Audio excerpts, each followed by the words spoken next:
chemin sans obstacle, le pied trébuche. Nous voilà au terme de notre magnifique randonnée pour la paix, en prélude à la Journée internationale de la paix 2025. Nous osons espérer que tout le monde a apprécié ce moment autant que nous. Nous devons être partout présents, nous les Casamançais, quand on parle de paix, quand on marche pour la paix. Si nos pas ont résonné en ce jour 20 septembre 2025 dans les rues de Ziguinchor ensemble avec le COS, le GRADEC et l'ONG 3D, c'est pour une démarche symbolique. C'est pour une démarche symbolique de sensibilisation à la paix. Car la paix est un acquis fragile, précieux tout de même, qui demande à être entretenu et protégé en permanence. Donc, nous saxal jàmm, ensemble avec le COS, le GRADEC et l'ONG 3D. La paix vaut bien un petit parcours pédestre.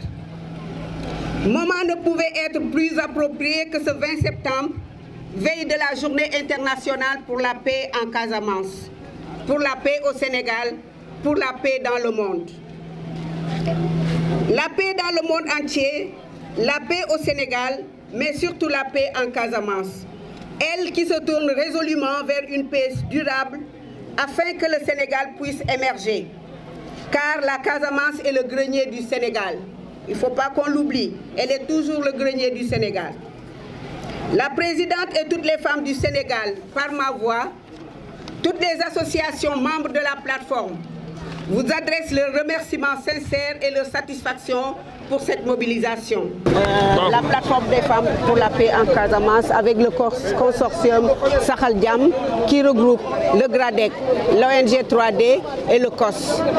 Donc c'est un projet qu'ils ont développé pour la préservation de la paix en Casamance. Donc ils ont fait plusieurs activités et cette activité, cette randonnée qu'ils ont confiée à la plateforme fait partie de leurs activités de préservation de la paix en Casamance et au Sénégal. Demain, c'est la journée de la paix, la journée internationale de la paix. Et pendant cette journée-là, il y aura deux panels. Des panels qui seront tenus par des hommes qui connaissent, les hommes du Sérail qui connaissent le problème de la Casamance, qui connaissent le conflit de la Casamance.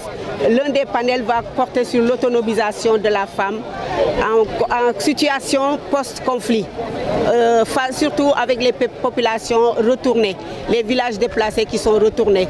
Comment on doit faire pour que ces personnes puissent retourner dans leur localité d'origine et que ces personnes puissent bénéficier du développement, pour qu'on puisse les autonomiser, pour qu'elles ne dépendent pas toujours des autres.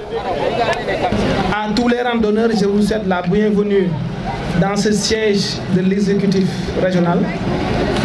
Et vous avez bien fait de terminer ici parce que, effectivement, l'affaire de la paix, le processus de la paix n'est pas seulement l'apanage de la société civile, de la société, des populations, mais c'est surtout également un engagement fort c'est avec un fort engagement de l'État que nous pouvons justement consolider cette paix.